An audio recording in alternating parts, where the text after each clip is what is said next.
Hello, good morning. So, good morning. I am so sorry we did not do it at 6 in the morning. I did try. Good morning. I did try to do it at 6 in the morning, but my daughter woke up and it just didn't happen. I tried again to do it later on before breakfast and it was chaotic. So now I have a few minutes and I just have to start my day in the Word. So you can join me if you'd like. Instead of you looking at me, I'm going to have you looking at the diffuser because it's much prettier than me when I'm reading. So, hello. All right, so we are starting off reading from John Maxwell's Leadership Bible, and we're going to be learning about some leadership qualities that we can get out of that. So today I'm going to start off with Genesis chapter 2. Well, you are international, which is more meaningful than it's the time. Oh, thank you. Okay, so let me read and then we'll talk about it. So, thus the heavens and the earth and all the host of them were finished. And on the seventh day, God ended his work which he had done, and he rested on the seventh day from all his work which he had done. Then God blessed the seventh day and sanctified it, because in it he rested from all his work which God had created and made. This is the history of the heavens and the earth when they were created, in the day that the Lord God made the earth and the heavens, before any plant of the field was in the earth, and before any herb of the field had grown. For the Lord God had not caused it to rain on the earth, and there was no man to till the ground. But a mist went up from the earth and watered the whole face of the ground. And the Lord God formed man of the dust of the ground and breathed into his nostrils the breath of life, and man became a living being. The Lord God planted a garden eastward in Eden, and there he put the man whom he had formed. And out of the ground the Lord God made every tree grow that is pleasant to the sight and good for food. The tree of life was also in the midst of the garden, and the tree of knowledge of good and evil. Now a river went out of the Eden to water the garden, and from there it parted and became 4 river heads. The name of the first is Pison.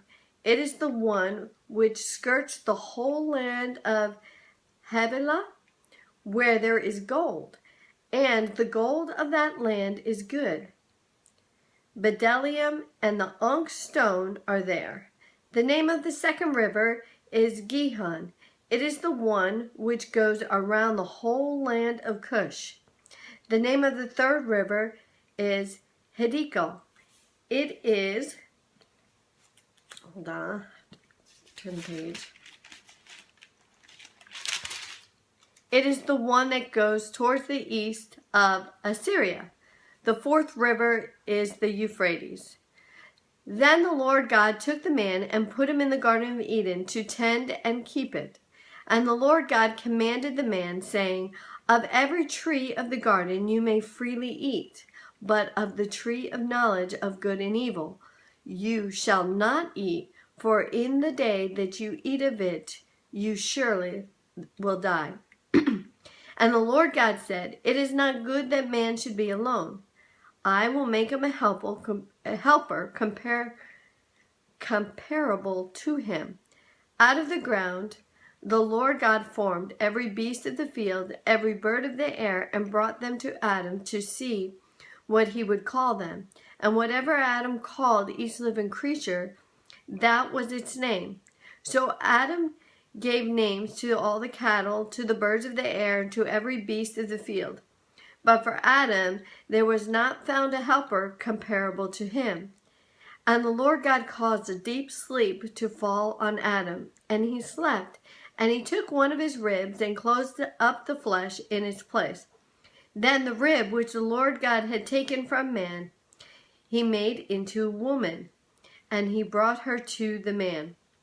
And Adam said, This is now bone of my bone, and flesh of my flesh. She shall be called woman, because she was taken out of man. Therefore a man shall leave his father and mother and be joined to his wife, and they shall become one flesh. And they were both naked. The man and his wife were not ashamed. Okay.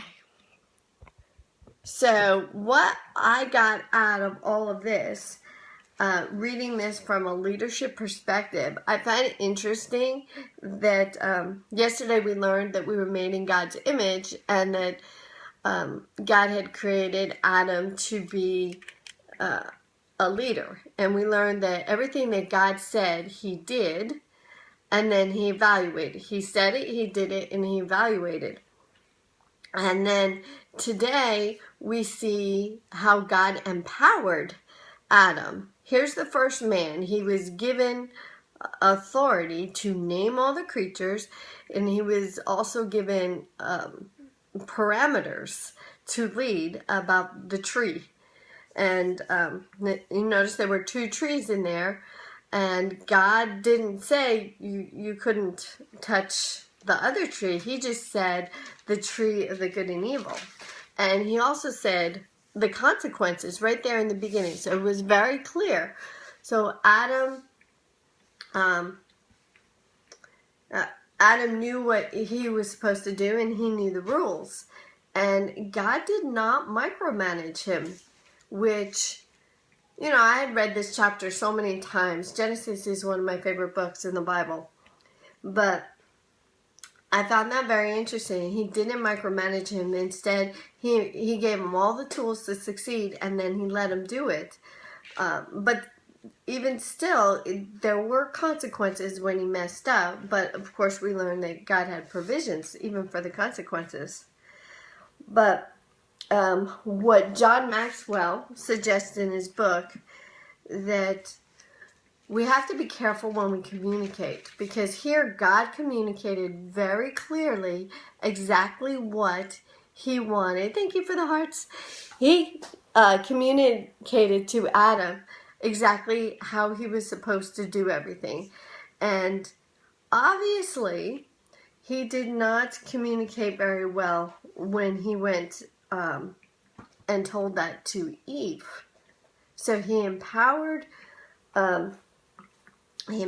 Eve and Adam to take care of the land. But then later we're going to find out that obviously he didn't communicate that to Eve well enough, because when Eve has that discussion with the serpent, she kind of twists it a little bit. But that was more of tomorrow. I'm jumping ahead because I kind of took a sneak peek. But that's the main lesson that we have for today, is when you communicate to the people who are underneath you. For me, I'm doing Young Living. That's the company that I have chosen to use for my supplemental income, my residual income, so that I can do my public speaking. So that's the real reason why I'm learning leadership, not only to lead my family, but to lead in my business. So I really need to learn from God how I'm supposed to lead.